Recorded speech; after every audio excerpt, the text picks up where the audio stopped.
any relationship with people. But I also don't think it's fair for people to feel like we're not loving them just because we don't show up at something that our conscience just doesn't resonate with. It seems like there can be a way to still talk through that. But nevertheless, on that question, then coming over to attending kind of a baptism in another church setting or something like that, well, is there a direct correlation?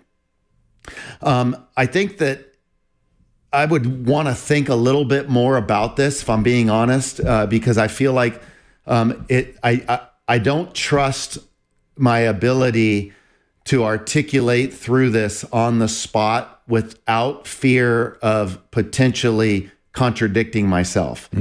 And so what I see is you've got a similar set of events that don't go along with Christian convictions. And what of these external events to us would we go to or not go to?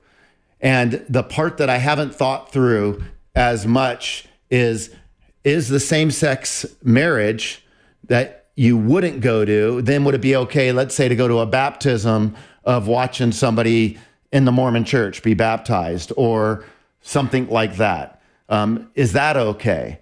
And I don't know that I've thought through all the levels enough to explain my nuances, but let me say this, like, what about incest? Incest would be much more of a match, so to speak, on marriage than a homosexual marriage. Would we show up and watch two family members and get married in an incestuous relationship? Would that look different than the homosexual relationship? So all I'm trying to say is there is a lot of thought and nuance that goes into this. And this is why I think it'll be great to hear from my fellow brothers on this. But something makes me think that going to a baptism of another belief and standing at a wedding where people are going to celebrate by copulating that night, there's something that looks and feels a little bit different, but I'm not convinced I'm right on that. Phil Metzger? Yeah, I'm not convinced if you're right or wrong either, just to be clear. I don't know. Yeah. I might be taking a more simplistic approach to and I see the nuances of it. I'm not sure, and I'm not saying you, Bobby, were making the comparison, but I think I look at these less as issue-driven and more personal-driven. In other words, it really has to do with who the person is and my relationship to them, as you mentioned at the beginning. So for me, I would definitely, I don't know that we could correlate going to a gay marriage and going to the baptism. I understand your predicament. I don't know that I see them in the same pattern. I think that the fear for me would be, can I go with just a good conscience? And I think that goes back to the beginning of this. Can I go in good conscience of, I'm not condoning anything, but there's so little rather than me disagreeing with them on this point and making a stink about that could hurt relationship, I think I see things from my lens is always a missional lens. And so that missional lens says, I want to hold relationship at as much cost as possible. Obviously, it's not compromise if my conscience is clear. So I would see people having more freedom to base their decision on a good and clear conscience. And if you don't have that, you have nothing. But if you do have that, then you can walk in a grace that gives you the freedom to say, okay, Lord, I'm not Mormon, but I'm going to show this person a little respect. I'm going to make it clear, him and I, or we have a relationship, and I just want them to know I'm supporting their life, but I'm not supportive of their life choices, but I'm going to be there and I'm going to be present. So I see it more from a missional context, I think. Yeah. Back to you, Bobby. Well, this is what's hard.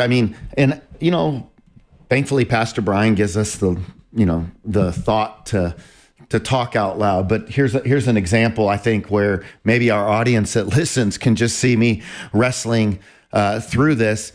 And hopefully, our audience is okay with that. This is pastor's perspective. We're trying to think through how to think about a lot of these things coming at us. And that's why I just know I'm not quite settled on exactly where I'm at, and I feel a little bit double-minded and unstable, but it's not because I feel like I'm double-minded and unstable as much as I'm just trying to think through the nuances, because I do want to honor the Lord, I want to honor the person, and I want to honor truth. And all these tensions that you can feel with some of this stuff, it's not as black and white sometimes as maybe somebody might like it to be, and therefore it requires a little bit more thought. Brian, what say you? I say, I'm not going to add anything to this conversation, so we should move on to the next question. Okay, sounds good. Robin, thanks for sending it in. And we will now go to the phones and talk to Chris in Arizona. Welcome to the program. Hey guys, can you hear me? Of course we can. Hey, so I'm calling today because I can't stop sinning, man. It seems like, did you guys get saved and then I feel like such an abomination to God. I feel like I've lost the joy of my salvation. I feel like Hebrews 10:26, which last night I was drinking. It was me and my wife's anniversary. Last night I'm drinking, and I got too drunk and ended up looking at porn, you know what I mean? And I'm like, what am I doing? And it's like, last night I was drinking and I quoted that. And then I went and sinned right after that. And I'm like, why can't I stop sinning? Brian, what do you tell Chris? Well, Chris, I guess I would ask the question of kind of, the bigger picture of your life, your lifestyle. What are you doing or not doing that would allow for you to just, like you said, it's your anniversary, you're with your wife, and then the next thing you know, you're drunk and you're looking at porn. To me, that would only be able to happen if there was a bigger context of just a very undisciplined approach to your Christian life. Yeah, I mean, it's been a really rough year for me. I've been dealing with a lot of, I've been dealing with some psychological issues, where every day I've had a constant feeling of deja vu. So and then I try to rationalize it. It's like a never-ending, constant deja vu. Mm-hmm. And I try to rationalize it, with spiritual things. And it's like, I must have, time must have already passed. I failed. And that's why you have to die twice. You know what I mean? That's why you die twice, because you have to live twice. But you live your life over again. It's weird. And then I feel like I've lost my salvation. Everywhere I look, I can't go to the Word anymore for every time I go to the Word, I just feel like condemnation mm-hmm. instead of lifting up. Mm-hmm. Yeah. I don't know. Are you? Then I turn. Are you plugged into a church regularly, or are you just kind of haphazardly showing up here and there? Yeah, haphazardly. Yeah. It's part of the problem is I walk into any building, and then I'm like, I've already seen this before. I've never been to a place. I know it sounds crazy, and it's crazy. It is crazy, Mm-hmm. I'm like, I walk in, no matter what I'm doing, even talking to you guys, this very same conversation, I feel like I've done it before, and that may sound crazy to you guys, but to me, this is the experience that I'm dealing with 24/7. Mm-hmm. Yeah, and I really can't address that because, who knows what that is. But I think what we can address is that God loves you. God is graciously and patiently working to bring you to a place of full surrender to himself, but you have to make a decision to really follow Jesus. It sounds to me like maybe you did that at one point, but you're not doing that now. You're making the decisions to do all all different types of things that are contrary to what Jesus is clearly all about and what he's clearly calling you to walk in. So I would say that, I'm thinking of this passage in the book of Acts. There's a story about this man who he's an Ethiopian. He comes to Jerusalem, and then he comes to worship, but then he leaves, and he's going through the desert, and he's reading Isaiah, and he's reading the passage about he was wounded for our transgressions, he was bruised for our sins. And he's wondering, like, who is this talking about? And then Philip comes alongside, and he tells him the story of Jesus. It said the prophet is talking about Jesus, and he tells him the gospel. And then the man, he says, I want that. And then Philip says this to him. So there's water. They come across a body of water, and the man says, what prevents me from being baptized? I want to be baptized right now. And then Philip says to him, he says, if you believe with all your heart, then you can be baptized. And what I want to say to you, Chris, is you need to believe with all your heart, which means it's going to translate itself into action. You're going to take action. You're going to get yourself as far away from these kinds of things that you're engaging in as you can. You're not going to do that on your own. God is going to enable you to do it as you surrender yourself to Him. So I think the thing you need to know is that God loves you. He's not finished with you. He's not given up on you. But you do have to make the decision to say, all right, I'm going to, with all my heart, I'm going to give everything. I'm not going to hold back. I'm not going to reserve any aspect of my own will. I want to the best of my ability, surrender that to the Lord. And the Lord knows when you do that, and He's going to come and He's going to enable you. But then like I said initially, there's discipline in the Christian life that you have to exercise discipline. Nobody can do it for you. You have to get your Bible and read it.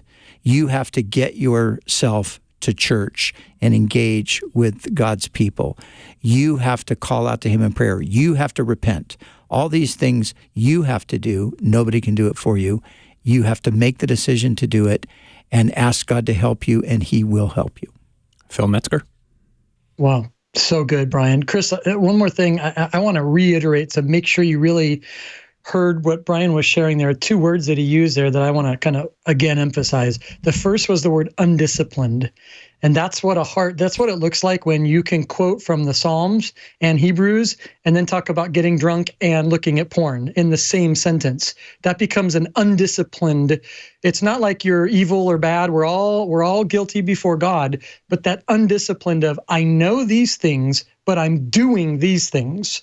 That's an undisciplined life. And then Brian shared this word that I want to, again, just reemphasize to you. It's the word surrender.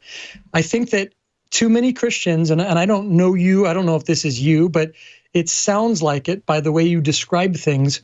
Too many Christians are okay to be told that they're not doing good. They're okay to accept that.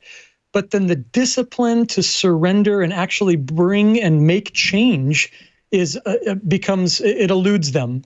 And I want to encourage you, I have nothing new on that, so I apologize for reiterating something, but surrendering brings you closer into what we would call a disciplined life, not being a disciple, actually following Jesus. You can't just like know certain things. You have to actually make the decision and believe that by God's grace and God's power, through His Spirit, He's going to help you. But it's not okay to just be like, oh, I wish I didn't do that anymore.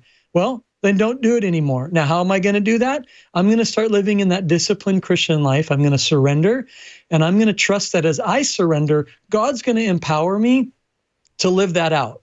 And, one final thought, you might need to, you're able to call in and express a lot of things. I hope your wife's engaged in your own, discipleship process. But as Brian said, get into a church, get into a group. You need it. You're not going to be able to create a good, healthy, disciplined life on your own. If you could have, you would have. You're not going to be able to. You need to let other people in and be a part of that process. And truly, may God bless you in that, because you can do this God can help you to live that life. Does this help you, Chris? Yeah, I totally agree. I know. Awesome. I need to just, I pray to God and I say, I talk to Him, and I could, when the Spirit's speaking to you, and I could hear Him speak to me, and I'm like, I feel such a, like at the time, I'm like, oh, okay, well, and then I don't miss Him, so I'm totally being, like he told me, like, do not drink. If you drink, like this, and or don't do this. I can clearly hear that in my spirit, and then I do it, and then something terrible happens, and I'm like, oh, and I'm like, why do I? Like I'm battling this. It's almost like I've just let my flesh just take over, and I hate it. Yeah, and that's where the discipline thing comes in. That you have to. Galatians, Paul tells us in Galatians that the flesh wars against the spirit, and the spirit against the flesh. These are contrary to one another. And so, what is the solution? The solution is walk in the Spirit, and you will not fulfill the desires of the flesh. So you just need to really discipline yourself, Chris, to begin to walk in the Spirit by taking those basic things of faithful Bible reading, being committed to church, calling on the Lord in prayer, serving God, loving your wife. I mean, that's one. And loving your wife is not looking at pornography, not, being unfaithful to her in that sense. But know that God will help you. He will help you, but you've got to make that step and ask Him to help you and be serious about it. Don't just do it for the moment and then tomorrow you're going to go do something else. Chris, thanks for calling us today on Pastor's Perspective. Now we're going to talk to Manuel in California. How can we help you, Manuel? Yes, I have a question directed to Brian Broderson. All right. Yes, He's sir. here. Oh, hey, Brian Broderson, good afternoon. Hi, Manuel. Hi. Brian, King Jehoiakim in 2 Chronicles 36, verse 9, it says that he was 8 years old when he became king. And in 2 Kings 24, verse 8, it says that he was 18 years old when he became king. I'm looking for an answer. Why so much of a difference in years? And then wasn't there another king also? Okay, so Yeah. what's the Chronicles? What's the Chronicles reference? 2 Chronicles 36. 36. What verse? 9. 9. Verse 9. Okay, verse 9. Jehoiachin was 18 years old when he became king. Okay, so, 2 Chronicles 36:9 says he was 18.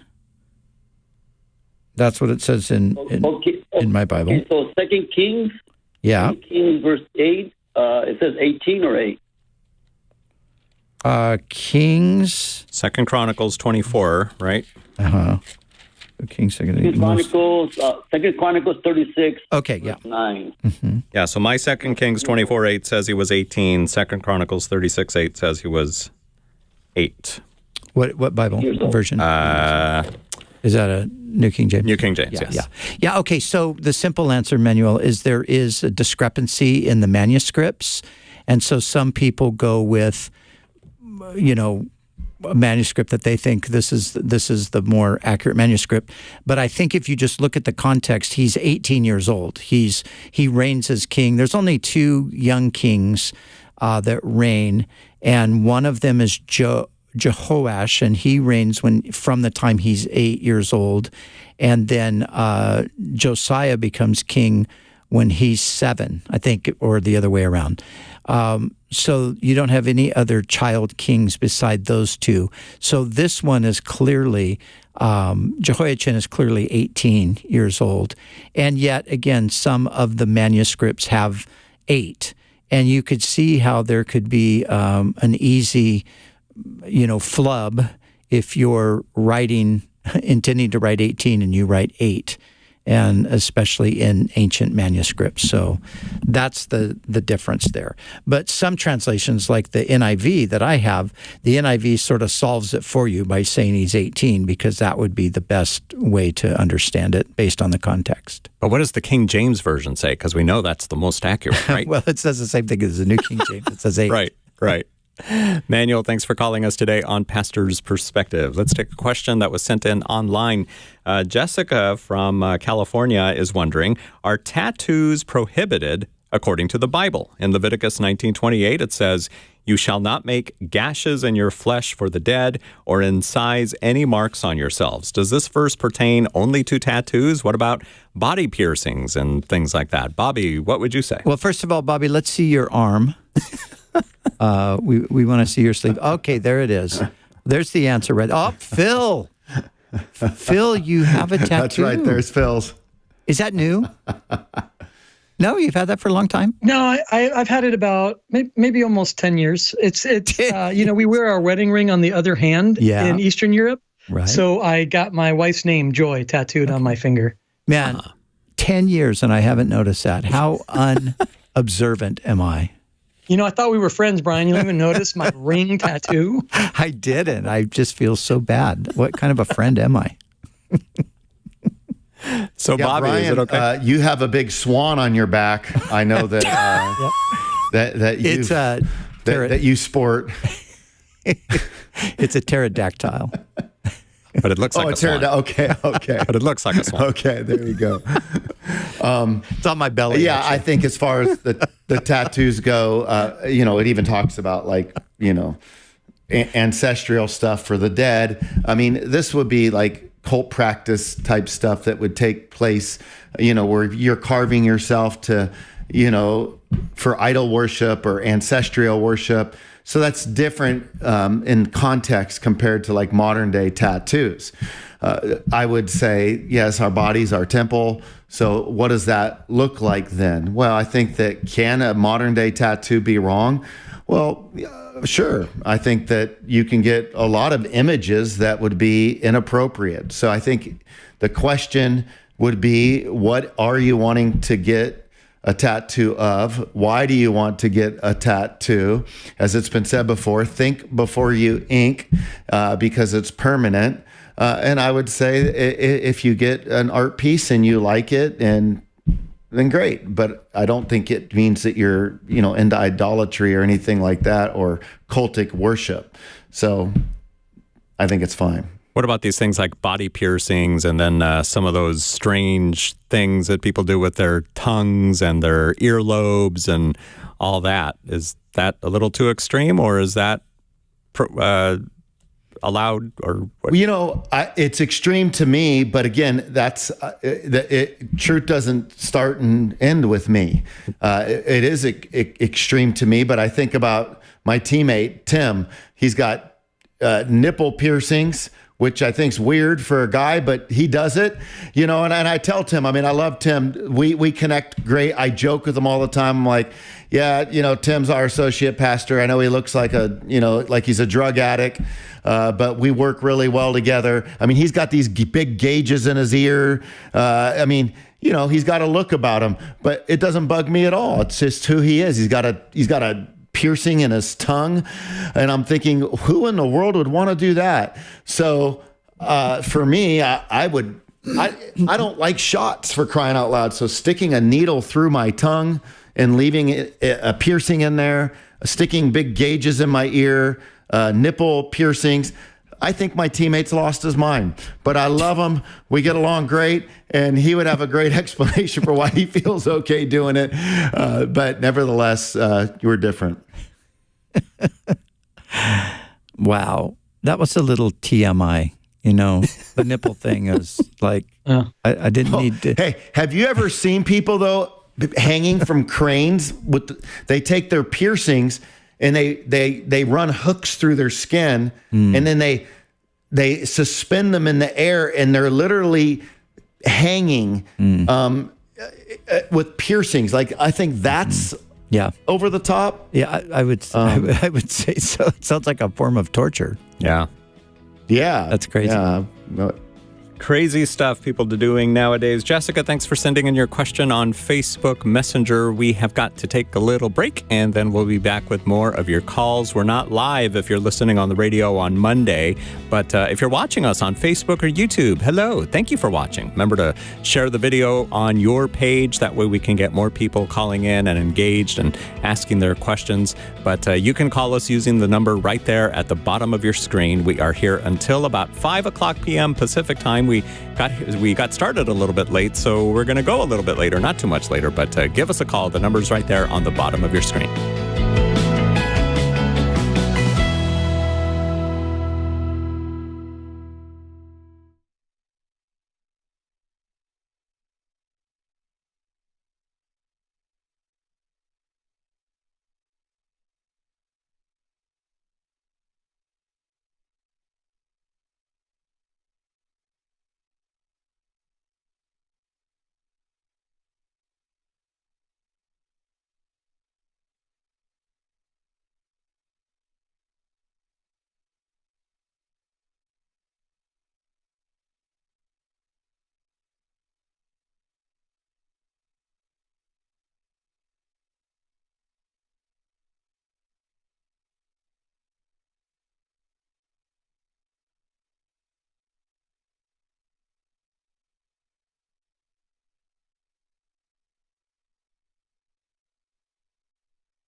We're back on Pastor's Perspective, a pre-recorded edition thereof. I'm Brian Perez. If you are listening on the radio on Monday the 26th, we're not live, so don't call us. You can try calling us, but you'll get a busy signal, or it'll just ring and ring and ring and ring and ring because there's nobody here to answer the phone. But if you're watching us on Facebook or YouTube on Thursday, you can call us until 5:05 p.m. Pacific time, and we'll chat with you. Brian Broderson, Phil Metzger, and Bobby Conway answering your questions today. And we're going to go now to Delina in California. Welcome to the program, Delina. Hi. Hello. Hey. Are you on speakerphone or Bluetooth or something? You sound very, very far away. How about now? Oh, much better. Wow. Okay. Huge difference. Good. So I hope you guys are having a good day today. So my question is simple, having to do with just kind of discerning God's will. And for more context, I'm moving states, and my family was on board for about a week or two, and I had their blessing. It was not usual because typically it's the opposite, but everything was good. But now that the time has come next week and I'm officially heading out, my parents are giving me a lot of, I guess, discomfort about it, and it's really stressing me out. A lot of things have happened that I would think would align with God's will regarding, like, being led to Scripture, and specifically Genesis 12.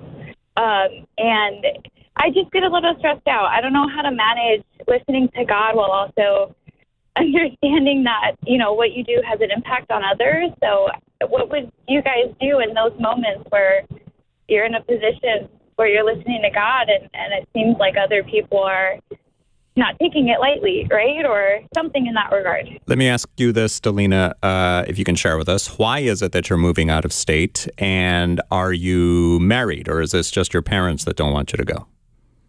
It's just my parents. I'm not married. I'm single. I don't have any kids. The story, and I'll make it quick, is I actually called you guys a while ago about leaving someone who I was unequally yoked with. So I stuck to that. I didn't get back to that person.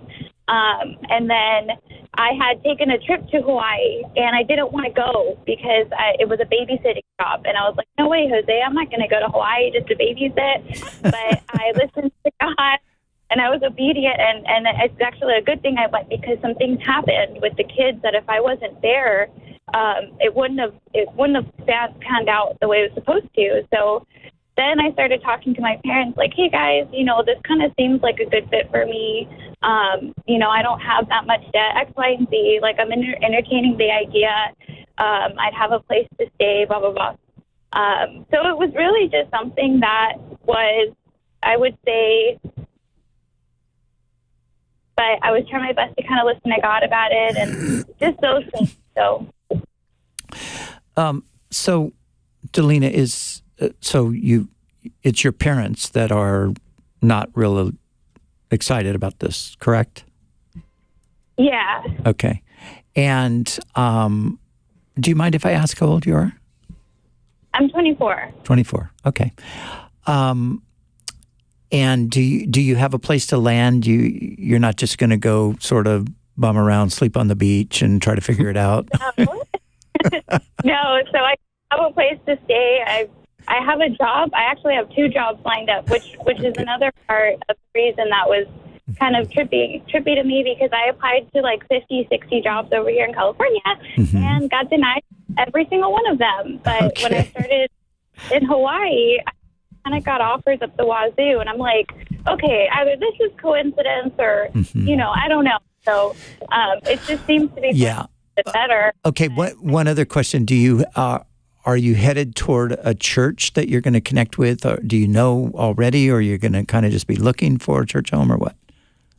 I do have a church. So I spoke to my women's small group leader about it, and she connected with the church out there. She has family out there. Okay. So I've already gotten in touch with some of her friends that are in Hawaii, and she actually goes to Harvest, the church that I go to, and she was in there. She likes the church, and I was like, okay, that's good. Cool. Great. Yeah, look, all of us are parents. That you're talking to a bunch of parents here, so we can totally identify with your parents, I think. But at the same time, like all parents, there is a point where you have to just say, I don't really like this plan, but I'm going to trust God. You're a grown-up. You're 24 years old. You're not a child anymore. And, you have to start making decisions in your life that are going to lead you in the direction that God has for you. So I would be sympathetic with your parents as a parent. But I would, I have a daughter who lives in New York, and she's lived there for 12 years. Before that, she lived in San Francisco. I didn't like that, but it's her life, and she's a grown woman, and she's got to do what she believes is God's will for her life. So all of us know about having to let go of our kids at a certain point. And I think from your position, be as respectful and as gracious with your parents as you can, and then you need to do. You need to do what you feel like you need to do. And I think all of the things that you're saying, to me, they all make sense from a spiritual standpoint. It seems like God is working. You're seeking the Lord. It's not like you're just going to go out and try to figure out life. And I don't know, any of you other dads want to weigh in? Well, Bobby Conway's daughter recently moved to Hawaii. Yeah. Yes, she did. I'm going. You what? I'm going to Hawaii. Yeah, which island? I'm going to Oahu. Okay. So my daughter, that's where she lives, and she's 24. So, you know, What church does she it'd be go good for to? you to hook up with her. What's that? What church does she go to? I know of a few. Someone recommended Inspire to me, but what church does she go to out there?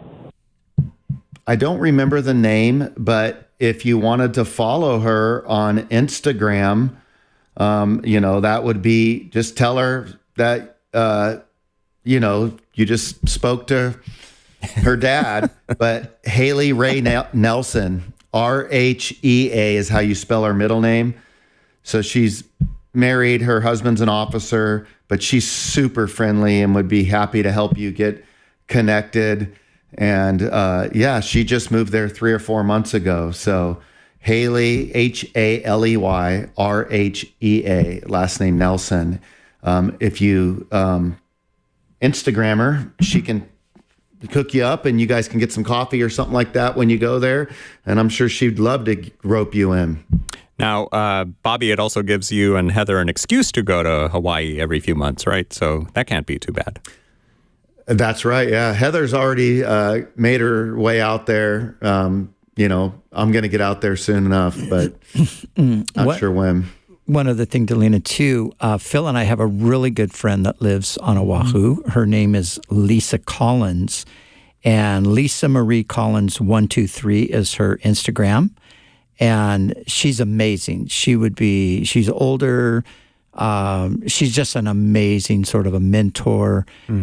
She would be just a great connection to have when you go there. So if you look her up on Instagram, Lisa Marie Collins 123, and just send her a little direct message or something, say that Brian and Phil directed you toward her. I know she would love to meet you and, you know, maybe help you just figure out the first few months of life in Hawaii. So Delina's parents, it sounds like there's nothing to be worried about. I mean, we're hooking up. We're covering for you. Yeah. We're setting her up with friends and a church, and she's already got a couple of job offers. Phil, what would you add?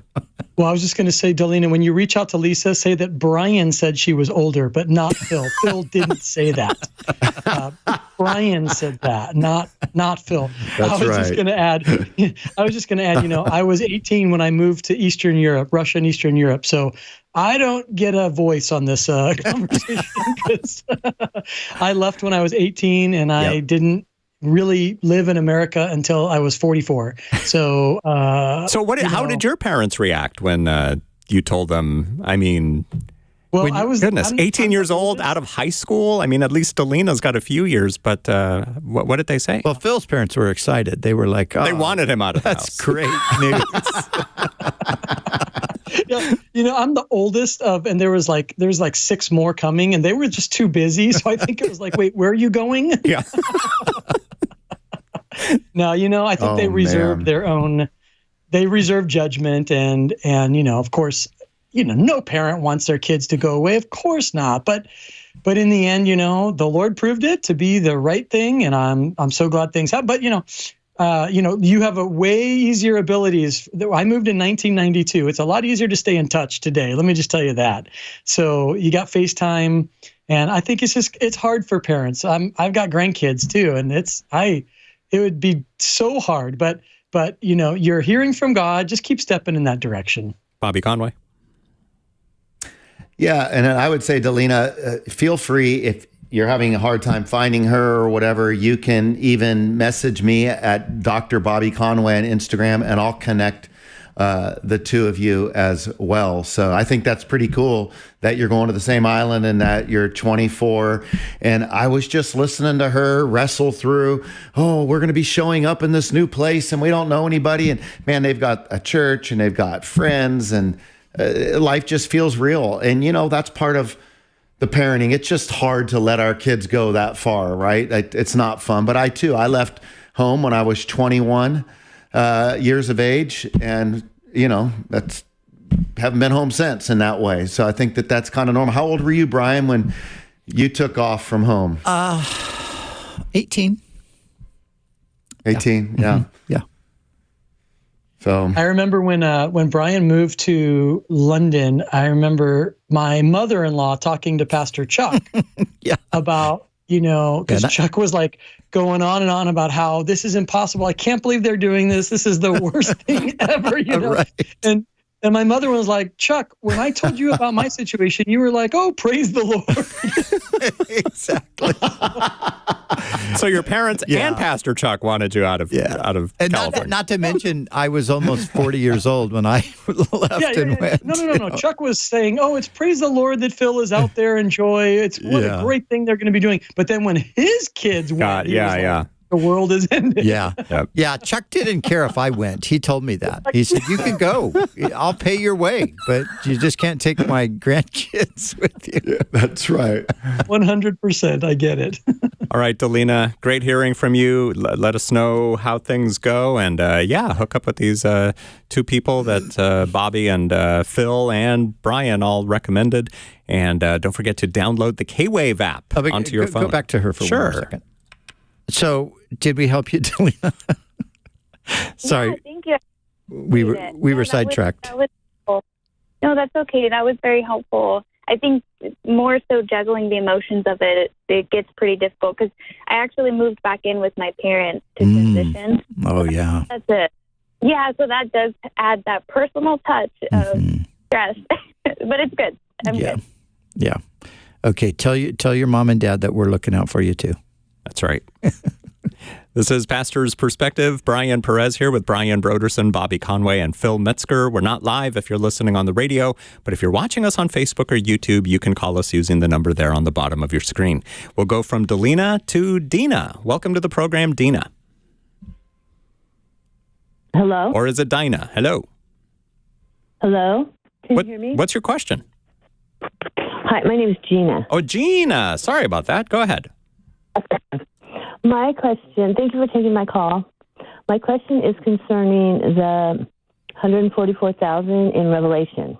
I just read about them. I was listening to a Bible study, and it was in that chapter, something he would refer to, and then I read that, and I didn't understand that there were 144,000 people that were singing. They came back with, I guess, the Lord, and they had God's name on their forehead, and Jesus's, and they were purchased from among men, and they were offered as kind of like a tithe or something, and that no lie was found in them, and it says that they were faultless or blameless. And I didn't understand where they came from, and I wondered if you had any insight into chapter 14. Well, if you go back and read chapter 7, you will see the connection. They're introduced in chapter 7. There are 144,000 12,000 from each of the 12 tribes of Israel. And so God puts a special protective seal on them during this time of judgment that's being poured out. And so that's where you're introduced to them. And then we see them on Mount Zion in chapter 14. It's a reference back to that group. All right, Gina, thanks for calling us today on Pastor's Perspective. And now here's David in California. What's up, David? Hello. Hi, go ahead. Yeah. My question is, I'm trying to find it right now. It's 2 Samuel, I think it's 5, 6 through 10.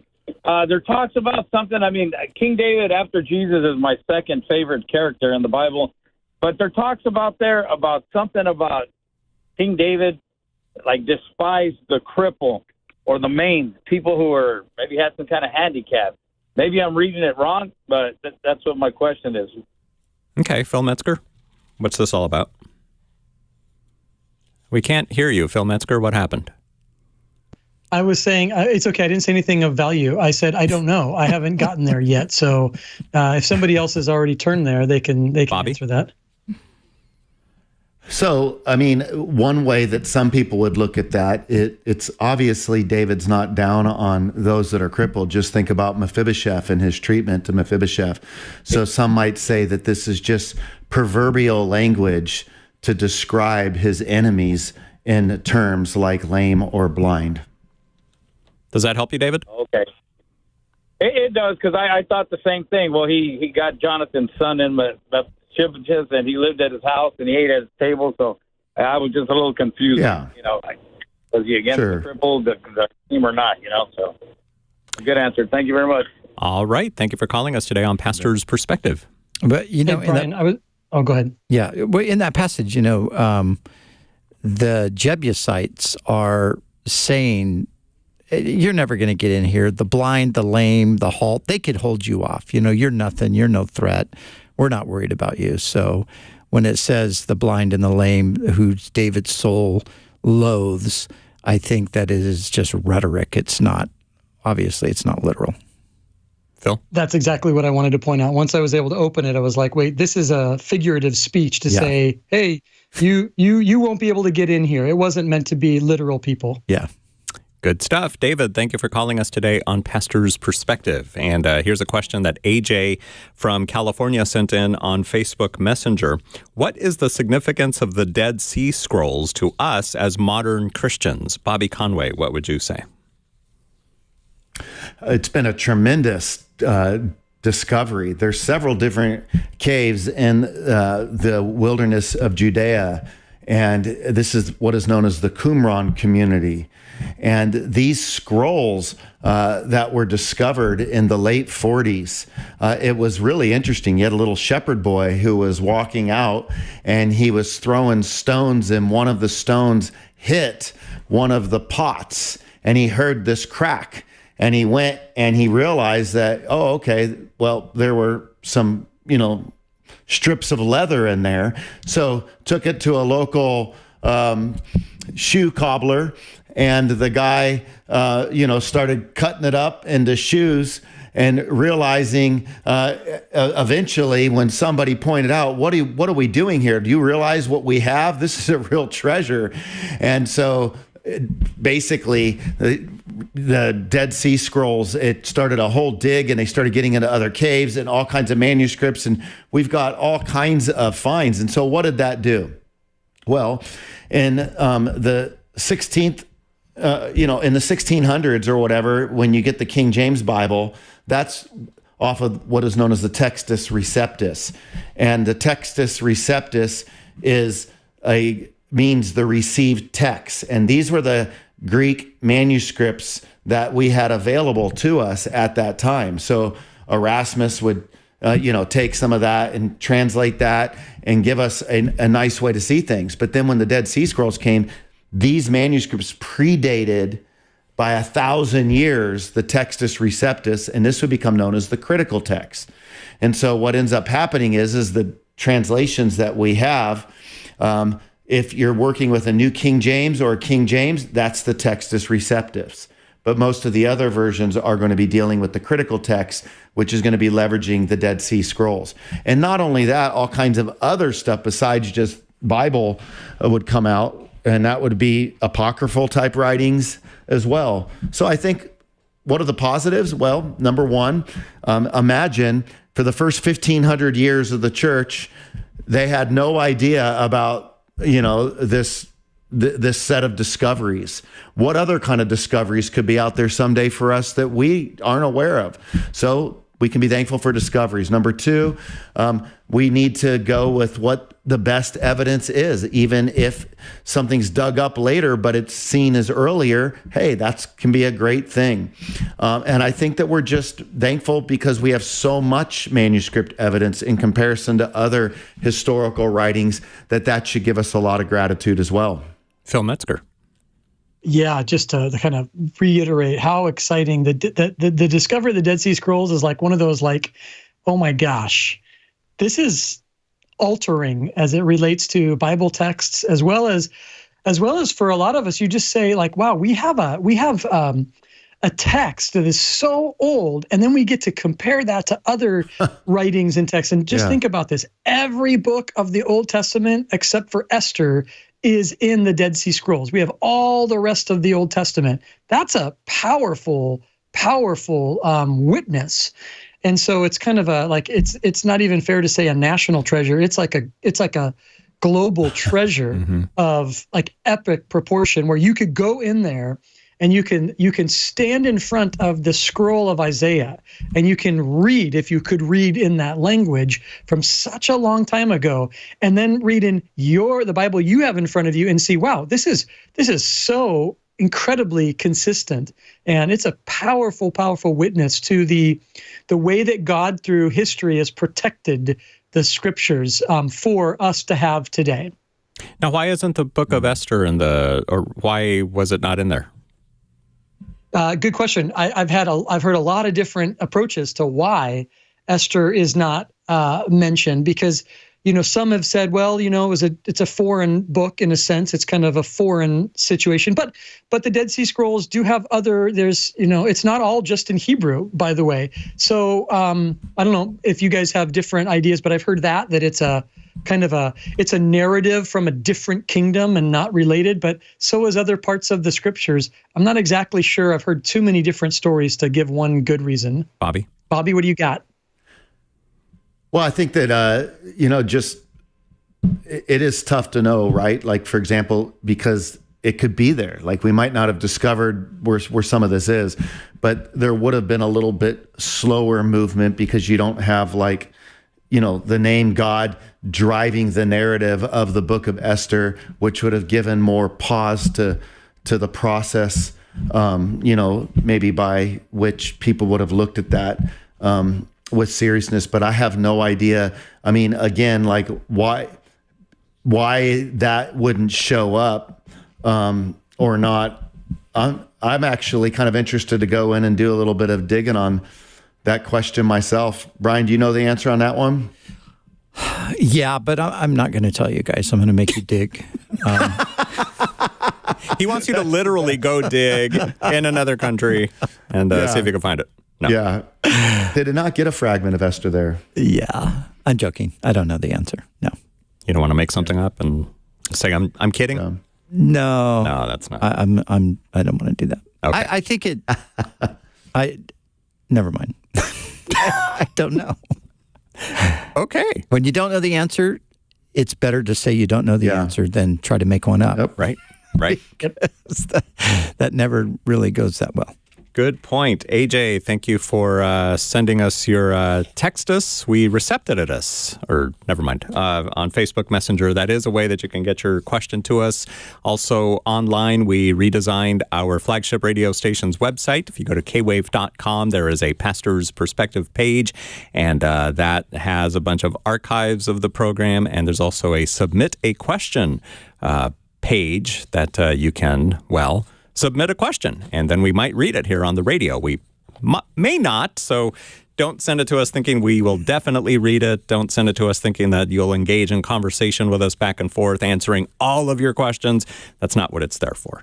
It's just an alternate way to send us your question. But the best way is to call us when we are here on the radio, which is Tuesday through Friday from 3 to 4 p.m. Pacific time until 5 o'clock on Thursdays. And we'd love to chat with you next time we're here. So thank you for joining us. Pastor Brian, good to see you, sir. Good to see you, all of you. Bobby Conway, Phil Metzger. See you guys. We'll see you guys soon. God bless you. Thank you so much for listening to the program. Thank you for following us on YouTube and liking us and subscribing us, including our new Pastor's Perspective YouTube channel. There's also the Pastor's Perspective Facebook page and Instagram. And are we still doing TikTok? I think we're still on TikTok too, right? Yes, so TikTok too. Check them all out. We're everywhere here on Pastor's Perspective. God bless you. Pastor's Perspective was sponsored by Calvary Chapel, Costa Mesa.